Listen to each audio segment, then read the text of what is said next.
Alkisah, terdapat sekelompok burung yang tinggal di sebuah pohon besar yang rindang dekat sumber mata air. Mereka hidup tenang dan damai.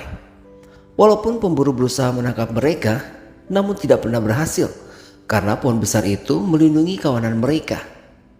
Di pohon itu tinggal juga seekor burung yang sudah sangat tua dan bisa dianggap sebagai sesepuh kawanan burung tersebut.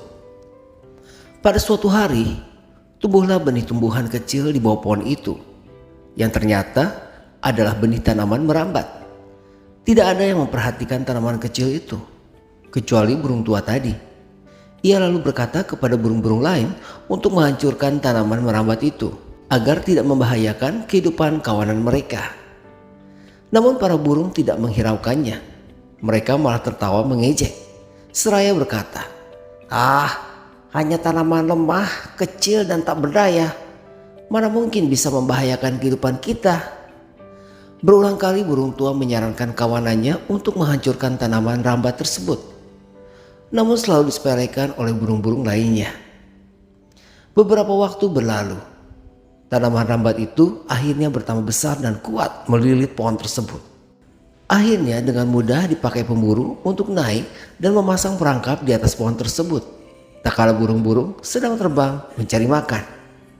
Saat kawanan burung kembali, mereka semua masuk dalam perangkap dan dengan mudah menjadi tangkapan pemburu. Penyesalan datangnya selalu terlambat. Jika saja mereka mendengarkan nasihat burung tua, mungkin mereka masih hidup dengan damai.